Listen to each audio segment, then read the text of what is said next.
À Saint-Genis-Laval, des travaux sont en cours pour réaliser le puits d'entrée du tunnelier, qui creusera dès la fin d'année 2019 le prolongement du métro B. Ce puits sera situé ici, à 400 mètres de la future station de métro Hôpitaux Sud, le terminus de la ligne. L'ouvrage consiste à réaliser une boîte en parois moulées de 50 mètres de long sur 25 mètres de large et 25 mètres de profondeur. On pourrait se demander pourquoi on envoie le tunnelier à 400 mètres de la station. En fait, c'est comme sur toutes nos lignes de métro, quand on est en terminus. Au-delà du terminus, nos rames de métro doivent déjà se retourner pour partir dans l'autre sens. Et ce que ne voit pas le public, c'est qu'on a également un stockage de rames de 100, 200, 300 mètres pour pouvoir stocker nos rames la nuit, pour pouvoir réinjecter le matin de bonne heure. Le puits aura aussi pour fonction de stocker certains organismes de maintenance des métros. Notamment, on va installer une machine à laver et plusieurs équipements de maintenance. Ce puits aura la fonction également d'évacuation et d'intervention des pompiers en cas d'incendie. Une soixantaine de personnes chargées de l'encadrement et une centaine d'ouvriers s'activent ici pour les travaux.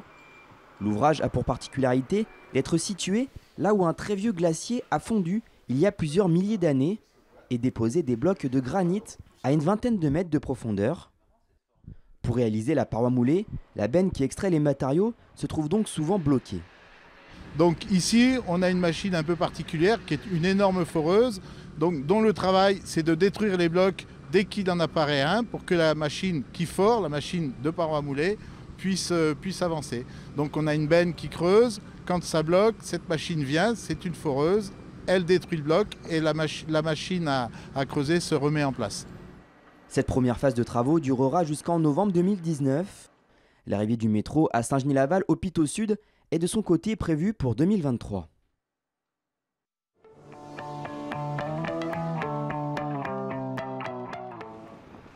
Dans les 7e et 8e arrondissements, rue Challemel-Lacour notamment, les travaux du projet T6 ont franchi un nouveau cap. Les 2 tiers de la voirie ont été réalisés, l'éclairage et les poteaux de lignes aériennes de contact ont été posés, et enfin sur les plateformes de voies ferrées, les rails ont été installés sur une grande partie du tracé. L'opération que l'on voit désormais à l'œuvre consiste à dérouler la ligne aérienne de contact qui servira à alimenter le tramway en électricité.